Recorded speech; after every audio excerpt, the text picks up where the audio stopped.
First and foremost, I'd like to really thank the facilitators who have come from different organizations to partner with us in impacting knowledge to our sub-county administration, which is really an important unit of the county government. I wish to also congratulate the trainees of the sub-county administration who have been trained here today for your dedication to duty and also for participating in this training. Training of this nature not only impacts new knowledge and skills, but also helps participants understand each other. They also help the participants to understand the ideas driving the aims of the county government. The sub-county administration is probably the most novel construction of the devolved unit. Many people do not understand the roles or its roles and functions. It may also not be very clear how its functions interact with those of the other county departments, which are older and better established in terms of operations. It is important that you all understand your roles and how they interact with all the other, including national government departments. As coordinators of the sub-county government, or the county government, sorry, activities in the sub-counties, you are basically facilitative, or you offer facilitative service. You should create an enabling environment conducive for functioning of government by building linkages with the various stakeholders in your areas. Most important, you should be the preferred point of call for the public in their engagement with the county government. You are the hands, ears, eyes of the county government at the grassroots level. You should know what is happening in your jurisdiction and channel it back through the bureaucracy as feedback to inform management in its decision making.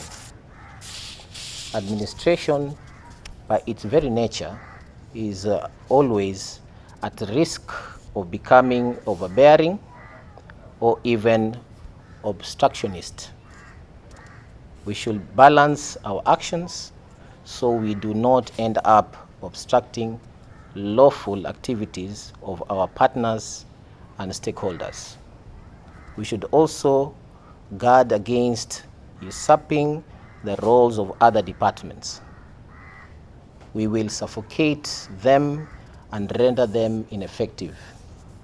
Finally, most importantly, the subject of this training is paramount. Our actions should always be guided by the law. As public officers and administrators, the law is our armor, is the armor which we bear. Your judgment should not be clouded by other issues, be they social, cultural, or political, even though they are important and should be understood. Your role in the governance structure includes deepening of the rule of law and the responsiveness of government in all situations. You should be champions of the law. With these remarks, I officially declare this workshop closed. But that's now my red speech. I just want to say something very brief. I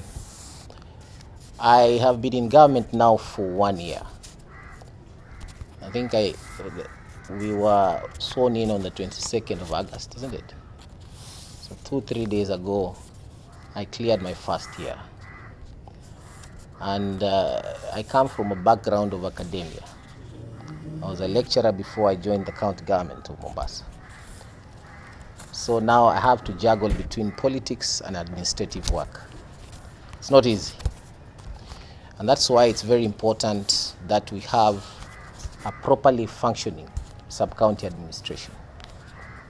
Because you are the ones who are connected to the grassroots. I heard here one of the speakers saying that it's very important for you to be able to connect the governor and the deputy governor to the grassroots, because some of those nitty-gritty issues normally don't reach us. They come to us through you. So you have to have the capacity to be able to capture the issues which are there on the grassroots.